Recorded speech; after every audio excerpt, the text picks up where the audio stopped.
The white elephant. Once upon a time, there lived a herd of 80,000 elephants at the bottom of the majestic Himalayas. Their leader was a magnificent and rare white elephant who was an extremely kind heart and soul. He greatly loved his mother, who had grown blind and feeble and could not look out for herself. Each day, this white elephant would go deep into the forest in search of food. He would look for the best of wild fruit to send to his mother. But alas, his mother never received any. This was because his messengers would always eat them up themselves.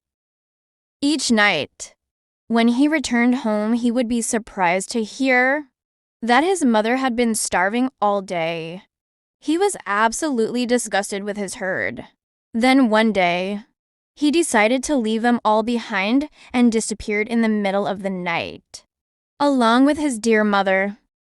He took her to Mount Kandarana to live in a cave beside a beautiful lake that was covered by gorgeous pink lotuses.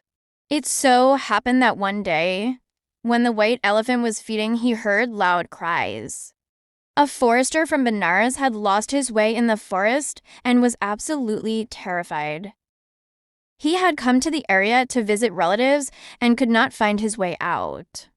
On seeing this big white elephant, he was even more terrified and ran as fast as he could. The elephant followed him and told him not to be afraid, as all he wanted to do was to help him. He asked the forester why he was crying so bitterly. The forester replied that he was crying because he had been roaming the forest for the past 7 days and could not find his way out.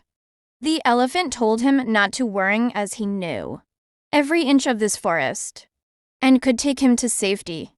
He then lifted him onto his back and carried him to the edge of the forest, from where the forester went on his merry way back to Benares. On reaching the city, he heard that King Brahmadutta's personal elephant had just died, and the king was looking for a new elephant. His heralds were roaming the city, announcing that any man who had seen or heard of an elephant fit for a king should come forward with the information. The forester was very excited and immediately went up to the king and told him about the white elephant that he had seen on Mount Kandarana.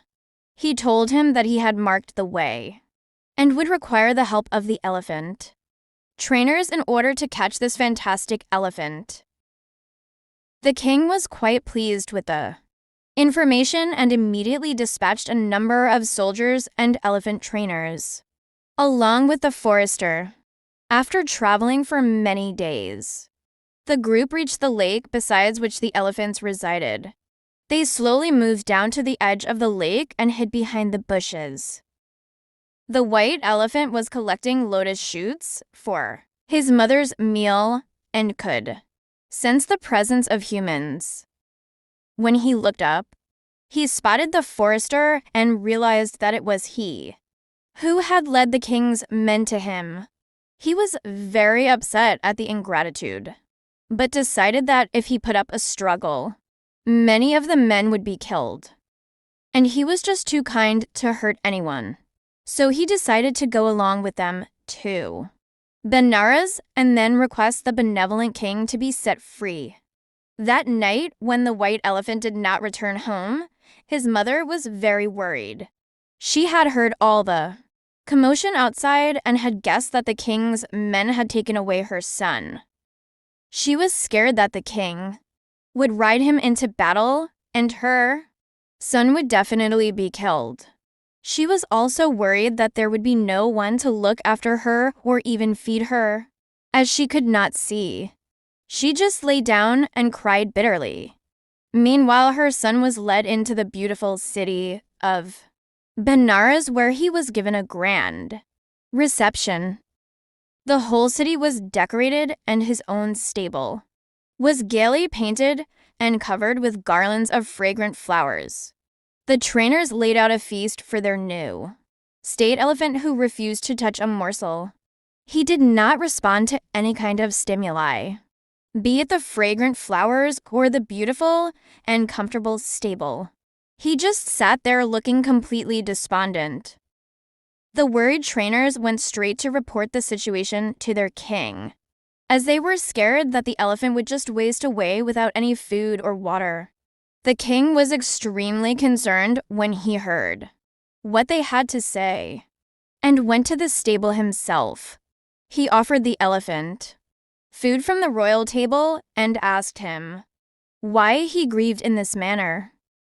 He thought that the elephant should be proud and honored that he was chosen as the state elephant and would get the opportunity to serve his king. But the white elephant replied that he would not eat a thing until he met his mother. So the king asked him where his mother was. The elephant replied that she was back home on Mount Kandarana and must be worried and hungry, as she was blind and had no one to feed her and take care of her. He was afraid that she would die. The compassionate king was touched by the elephant's story and asked him to return to his blind old mother and take care of her as he had been doing all along. He set him free in love and kindness. The happy elephant went running home as fast as he could, and he was relieved to find that his mother was still alive. He filled his trunk with water and poured it over his sick mother, who thought that it was raining. Then she cried out as she thought that some evil spirit had come to harm her and wished and prayed that her son was there to save her. The white elephant gently bent over his blind mother and stroked her lovingly. She immediately recognized his touch and was overjoyed.